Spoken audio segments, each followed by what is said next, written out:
लोकवृत्ताचे संपादक सुजित आंबेकर यांच्या पुढाकारातून शाहूनगर इथं चैतन्य गार्डन साकारणार. तत्कालीन मुख्याधिकारी अभिजित बापट यांच्या योगदानाचा आंबेकर यांनी केला आवर्जून उल्लेख. सातारा शहराच्या हद्दवड भागातील शाहूनगर परिसराचा चेहरामोहरा बदलण्यासाठी आता स्थानिक नागरिकांनी कंबर कसली असून LIC कॉलनीतील 40 वर्षांपासून ओसाड पडलेल्या जागेवर लवकरच भव्य चैतन्य गार्डन साकारलं जाणार आहे. या नियोजित उद्यानाचा शुभारंभ लोकवृत्तचे संपादक सुजित आंबेकर यांच्या हस्ते आणि शहरातील प्रमुख मान्यवरांच्या उपस्थितीत नुकताच संपन्न झाला. गेल्या अनेक दशकांपासून कचऱ्याचं केंद्र बनलेली ही 7 गुंठे जागा आता लवकरच नंदनवनात रूपांतरित होणार आहे.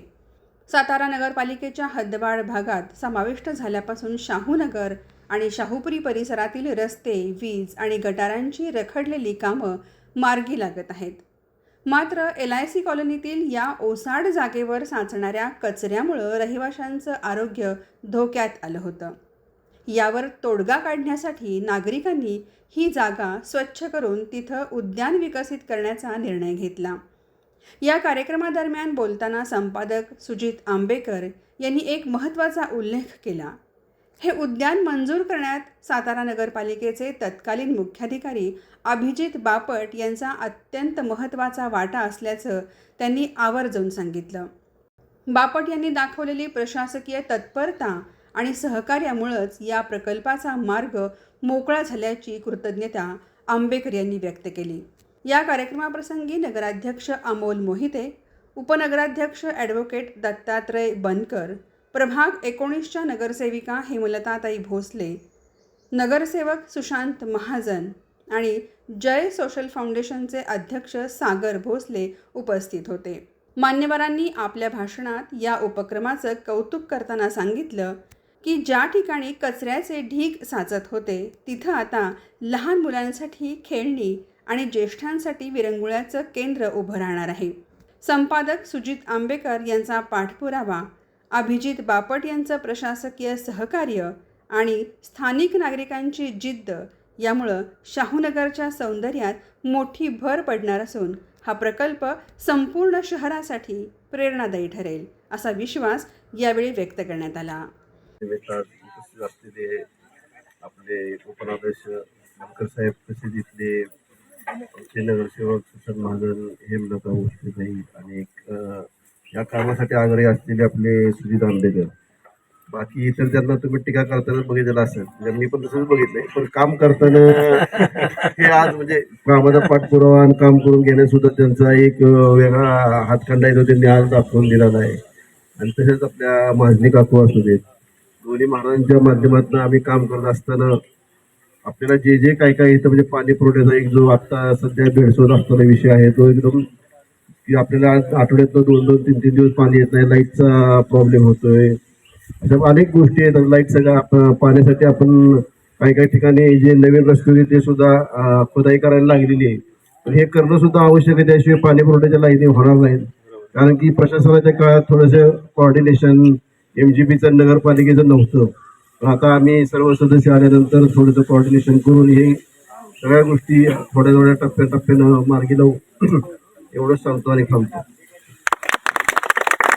गार्डनचा शुभारंभ सातारचे दोन्ही म्हणजे उपनगराध्यक्ष ॲडव्होकेट बनकर साहेब, माझे मित्र अमोल मोहिते, उपस्थित नगरसेवक सुशांत महाजन, हेमलताताई, सागर भोसले, तसेच आपल्या शाहूनगर वासीय बरीचशी मंडळी इथं उपस्थित आहेत.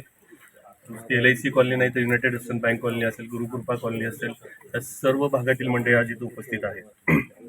5 वर्षापूर्वी मी ज्यावेळेस इथं राहायला आलो त्यावेळेस या कॉलनीतली परिस्थिती बघितली आणि आपण ज्यावेळेस समाजाच्या इतर लोकांच्या बातम्या मांडत असतो, पण आपण जिथं राहतोय तिथं आसपासचा आपला परिसर चांगला पाहिजे आणि आपल्या माध्यमातून आपल्याला चांगलं काय करता येईल हे उद्देश ठेवून मी सुरुवात केली. इथं पहिल्या स्ट्रीट लाईट्स नव्हत्या, स्ट्रीट लाईट्स लावल्या गेल्या. रस्त्याचं काम मंजूर झालं, परंतु मला एक शोकांतिका वाटते, दोघांनाही असं सांगतो की रस्ता मंजूर झाला तो फक्त अर्धवटच झाला, परंतु तो युनायटेड वेस्टर्न बँक कॉलनी जी आहे माझी शेजारी राहतात भोजने साहेब वगैरे, तिकडचा पुढचा रस्ताच झाला नाही. त्यावेळेस फंडची काही अडचण होती, परंतु ते आता भविष्यात राहू नये अशी मी अपेक्षा करतो. या भागातले सगळे जे रस्ते आहेत ते होणे तेवढेच गरजेचे आहेत. दुसरी गोष्ट गार्डन, म्हणजे ह्या गार्डनची अवस्था इतकी वाईट होती की या म्हणजे मी कुणाचंही नाव घेणार नाही, परंतु येणाऱ्या जाणाऱ्या लोकांचा कचरा तिथं साठला जायचा. कुठं कचरा साठला जायचा, कुठलं ड्रेनेज बाहेर यायचं आणि सगळं हे रस्त्यावर जायचं. आणि ही सगळी परिस्थिती अतिशय भयानक इथं मी स्वतः बघितली आणि नंतर तो पाठपुरावा केला. आपले म्हणजे मी आवर्जून सांगेन की प्रशासकीय अधिकारी जे अभिजित बापट होते, अभिजित बापटांचं चांगलं मोठं सहकार्य लाभलं मला त्या काळामध्ये. आणि DPDC मधनं आपण काही ज्या गोष्टी मंजूर करून घेतल्या, आज त्याचं मूर्त स्वरूप आलेलं आहे, आज आपला शुभारंभ झालेला आहे. फक्त आज शुभारंभ होऊन गार्डन होणं हे महत्त्वाचं नाही, परंतु त्या गार्डनचं देखभाल ही तेवढीच महत्त्वाची आहे जेवढी आमची जबाबदारी. म्हणजे मी पत्रकार म्हणण्यापेक्षा मी कॉलनीचा नागरिक म्हणून असं म्हणजे आमचीही तेवढीच जबाबदारी आहे, तेवढी नगरपालिकेच्या लोकांचीही म्हणजे देखरेख करण्याची किंवा तिथं लक्ष ठेवायची तेवढी मेंटेनन्सची जबाबदारी नगरपालिकेची राहील. कारण का आपण सुरुवात करतो, परंतु त्याच्यानंतरचे जे होणारे हाल आहेत त्या बागेचे, वाळून जाणं किंवा पाणी न मिळणं झाडांना, त्या सगळ्या बऱ्याचशा गोष्टी मेंटेनन्सचा विषय येतो. या सगळ्या गोष्टी असतात. आता आपण लॉन जरी प्रपोज केला असला तर लॉन मेंटेन करणं तसं सोपं नाहीये, पण लॉनच्या ऐवजी आपल्याला काय आणखीन वेगळं करता येईल. ज्येष्ठ नागरिकांसाठी आपण काही बेंचेस ठेवलेले आहेत, त्या बेंचेसचे साईज कसे चांगले करता येतील आपल्याला, म्हणजे बसायला कसं चांगलं करता येईल. काही जर आपल्याला गरज भासली तर प्लॅनमध्ये थोडेसे बदल करूया बनकर साहेब. म्हणजे माझी विनंती हीच राहील की भौगोलिक परिस्थिती म्हणजे आता हे जे गार्डन आहे असं उतारावर आहे, म्हणजे येणाऱ्या माणसांना त्रास न होता काही गोष्टी आपल्याला कराव्या लागतील. जरी प्लॅन मंजूर झाला असेल, परंतु प्रॅक्टिकली आपल्याला काय करता येईल हे आपण सगळ्यांनी मिळून ठरवूया. आणि माझी विनंती हेच राहील की हा जो भाग आहे अतिशय निसर्ग संपन्न भाग आहे, म्हणजे तर नगरपालिकेचं लक्ष कायम इथं असावं. दोन्ही नगरसेवक आहेत, अतिशय म्हणजे एक धडाडीचे नगरसेवक आमच्या प्रभागाला भेटलेले आहेत, त्यांचं कायम लक्ष असतं सगळ्या भागांमध्ये. परंतु आपलंही दोघांचं लक्ष इथं असावं. चार भिंतीच्या खाली अजिंक्यताराच्या पायथ्याशी आम्ही राहतोय, त्यामुळे आपलं लक्ष राहील ही अपेक्षा व्यक्त करतो. आपण दोघांनी वेळ काढला, वेळ काढून इकडं आला त्याबद्दल मी कॉलनीच्या वतीने आपले आभार मानतो. होती बऱ्यापैकी इथल्या मेंबर लोकांनी, जुन्या लोकांनी म्हणजे महाजनी काकू आहेत, नंतर आंबेकर साहेब आले इथं आणि जुनी लोक इथं मला बऱ्यापैकी नावं नाहीत माहीत, पण त्या लोकांनी म्हणजे इथं कसे जीवन काढलं आणि कसे दिवस काढले ते आम्ही पण बघत होतो. इथं लाईट नव्हती, त्याची तर अवस्था फार म्हणजे वाईट होती. आता बऱ्यापैकी नवीन ही कार्यकारिणी आलेली आहे, अध्यक्ष आलेले आहेत, आता हे नगरसेवक उपाध्यक्ष वगैरे सगळे आहेत, त्यांच्या सहकार्यातून इथं आता आपल्या कॉलनीची जी ओपन स्पेस आहे त्या ओपन स्पेसमध्ये चांगल्या पद्धतीने आदर्श गार्डन तयार करायची संकल्पना ह्या आंबेकर साहेबांनी आणि महाजनी काकूंनी इथं मांडून आम्ही सगळ्यांनी त्याचा पाठपुरावा करून मग नगरपालिकेना, नगराध्यक्षांना आणि नगरसेवकांना इथल्या सांगितलं आणि त्यांनी ह्याच्यात लक्ष घातलं आणि हा कॉलनीचा आता चांगल्या पद्धतीने उद्धार होतोय. आणि असंच नगरसेवकांनी आणि इथल्या लोकल हे महाजनी साहेब आहेत, त्यांनी पण आम्हाला गैरसोय कोणाची होऊन दिली नाही आहे इथं.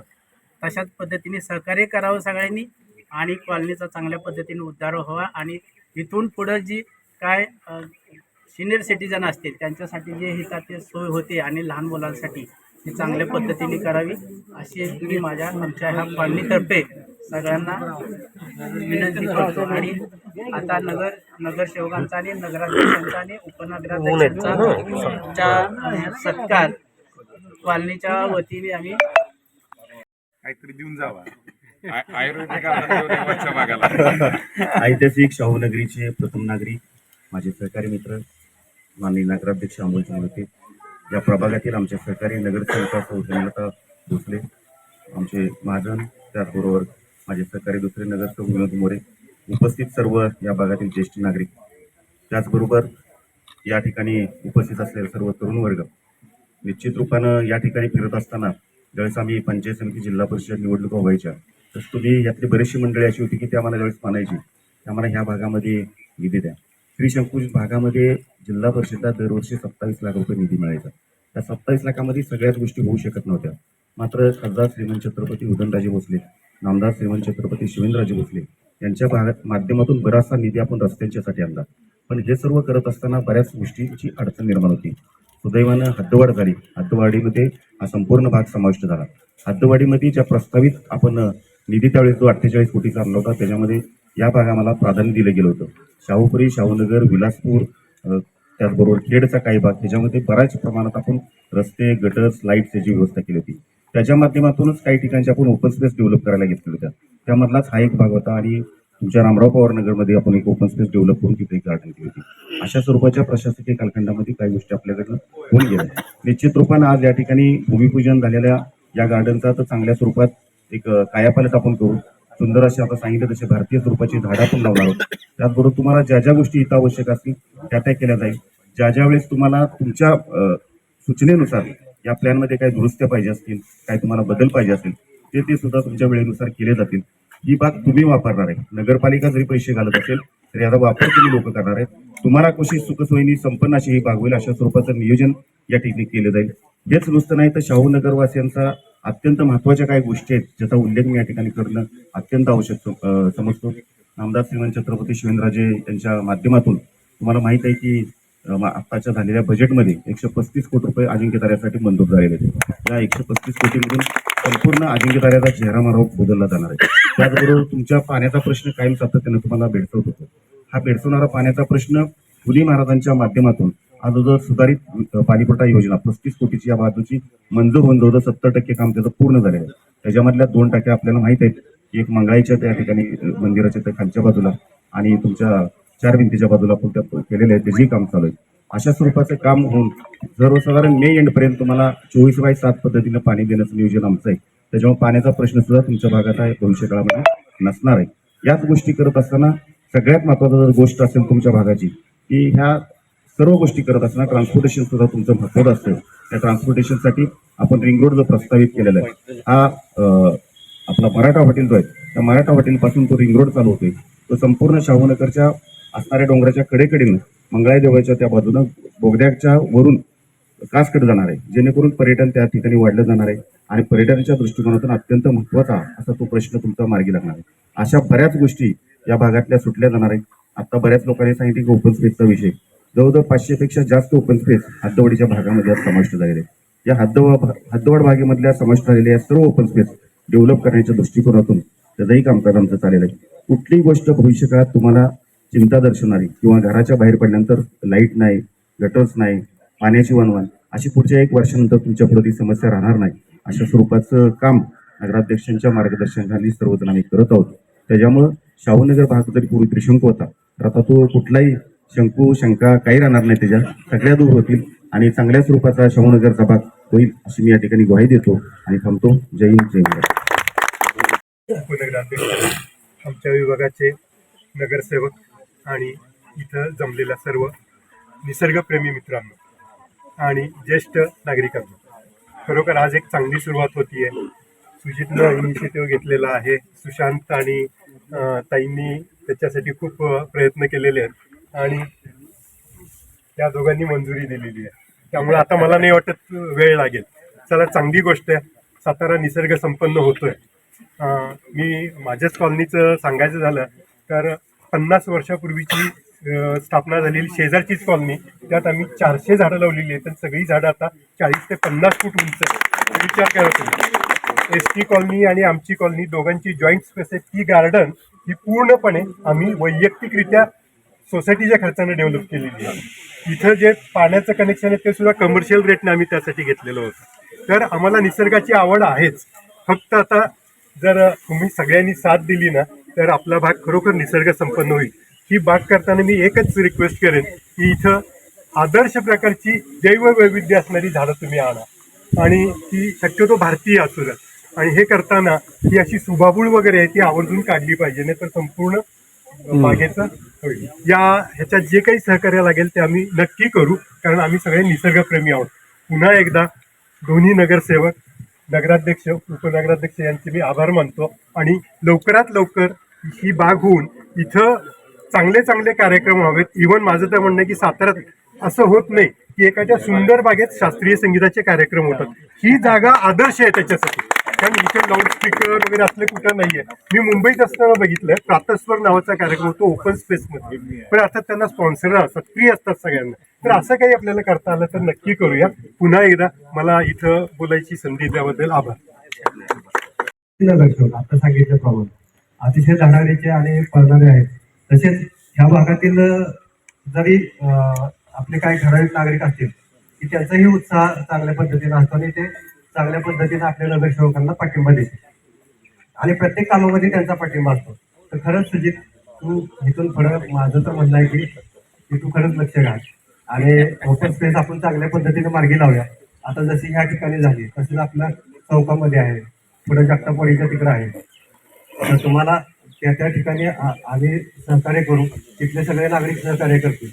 परंतु आपला भाग चांगला व्हावा जसं ह्या दोन्ही नगरसेवकांना वाटतं तसंच आपल्यालाही सगळ्यांना वाटतं की आपण यांच्या पाठीशी उभं राहून अभिनंदन करतो. तसेच विशेष करून सुजितचं पण अभिनंदन करतो. आणि आता जसं सुशांतने सांगितलं की आपल्या भागामध्ये भरपूर ओपन स्पेस आहे, तर माझं म्हणणं होतं की ओपन स्पेस साठी आपण खास सुजितची नियुक्ती करूया. प्रत्येक साठी सुजितची नियुक्ती करूया, म्हणजे आपल्याला कुठेच अडचण येणार नाही. आपण एक काम करू, त्यांना तर एक 15 दिवसात तुम्हाला मी एक ओपन स्पेस दाखवतो. आणि आज बऱ्याच दिवसांनी ह्या कॉलनीमध्ये उद्घाटनाला येण्याचा प्रसंग आला. पूर्वी इथं स्थानिक स्वराज्य संस्था नव्हती आणि त्यावेळेस ह्या भागातल्या अडचणी मांडण्याचं काम प्रामुख्यानं आमच्यासारखी काही मंडळी महाराज साहेबांच्याकडे करत होती. तर ह्या इथं एक विहीर आहे, त्या विहिरीच्या शेजारी आमदार शिवेंद्रसिंहराजे भोसले यांच्या माध्यमातून रस्त्याचं उद्घाटन केलं होतं. त्या काळामध्ये खूप अडचणी होत्या आणि ह्या इथं माजली काकूंना पण माहिती आहे की इथं मोठमोठे दगड वगैरे असे रस्त्यामध्ये होते, अतिशय बिकट अवस्था होती. कॉलनी आहे त्याचा जो हा ओपन स्पेस आहे, त्या ओपन स्पेसच्या सुशोभीकरणाचं आज आपण खरं इथं शुभारंभ केलेला आहे. आणि या प्रसंगी अध्यक्ष महोदय, त्याचप्रमाणे उपनगराध्यक्ष आणि सर्व शाहूनगरवासी इथं उपस्थित राहिलेले आहेत. खरं तर LIC कॉलनीतली हे गार्डन म्हटले की नेहमी आठवतात महाजनी काकू. कचरा भरपूर साठला की काकूंचा कंपल्सरी फोन येतो, म्हणजे पाठपुरावा नेहमी करत असतात. आणि आता आपण या छान लहान मुलांपासून ते ज्येष्ठांपर्यंत नक्की सगळ्यांना छान सुंदर वाटलं अशा प्रकारचे आपण सगळ्यांच्या सहकार्याने गार्डन आपण डेव्हलप करूया. आणि फक्त आपलं हीच फक्त LIC कॉलनीमध्ये आता ही एक ओपन स्पेस आहे. आता शाहूनगरचा जर संपूर्ण विचार केला तर प्रत्येक कॉलनीमध्ये साधारणपणे 1 ते 2 ओपन स्पेस आहेत. आणि त्या कॉलनीमध्ये लोकांच्या बऱ्याच रिक्वायरमेंट्स आहेत, जसं की एखाद्याला त्या कॉलनीमध्ये सभागृह करून हवा आहे, छोटंसं सभागृह, किंवा लहान मुलांसाठी गार्डन हवी आहे, किंवा ज्येष्ठांसाठी वॉकिंग ट्रॅक हवा आहे, किंवा खेळाचं मैदान पाहिजे, व्यायामशाळा पाहिजे. ज्या ज्या रिक्वायरमेंट्स आहेत म्हणजे कॉलनीच्या रिक्वायरमेंट्स प्रमाणे आपण संपूर्ण शाहूनगरमध्येच जसे की इथं आपण करतोय रिक्वायरमेंट प्रमाणे, त्याप्रमाणे आपण संपूर्ण शाहूनगरमधील ह्याच्या ओपन स्पेस आहेत ते अध्यक्ष महोदय, उपनगराध्यक्ष यांच्या सहकार्याने नक्कीच आपण त्या डेव्हलप करणार आहोत. आता फक्त ओपन, मला इथं आवर्जून सर्व शाहूनगरवासियांना सांगावंच वाटतंय, फक्त ओपन स्पेसचाच प्रश्न नाही आहे. आपला त्रिशंकू भाग होता, आपण आता नगरपालिकेत गेलेलो आहे. रस्ते, पाणी, लाईट, गटर या संबंधित सुद्धा खूप समस्या आहेत. आणि आपण आता सर्वजण पाहत असाल सगळीकडे खोदकाम, रस्त्यांची थोडीशी ते खोदकाम केल्यामुळे दुरावस्था आहे. म्हणजे सांगायचं होतं एवढा की आपलं आता विकास काम सुरू झालेलं आहे. आणि लवकरातल्या लवकर दोन्ही महाराज साहेबांचं प्रचंड पाठबळ आहे, अध्यक्ष महोदय आहेत, उपनगराध्यक्ष आहेत, सगळ्यांच्या सहकार्यामुळे जास्तीत जास्त लवकरातल्या लवकर आपण सर्व शाहूनगरवासियांच्या समस्या सोडवूया. त्यांना कुठल्या समस्येला सामोरं जावं लागणार नाही यासाठी 100% प्रयत्नशील राहूया. सर्व शाहूनगरवासी नेहमीच सहकार्य करतात, इथून पुढे तुमचं असंच सहकार्य राहू द्या. आपण एकत्रितपणे काम करूया, नक्कीच आपलं सुंदर स्वच्छ शाहूनगर बनवूया. चैतन्य गार्डन या आपण आता जे काम चालू होत आहे त्या गार्डनचा आपण शुभारंभ केलेला आहे. सातारा नगरपालिकेचे माननीय नगराध्यक्ष अमोल मोहिते आणि बनकर साहेब या ठिकाणी आवर्जून उपस्थित राहिलेले आहेत.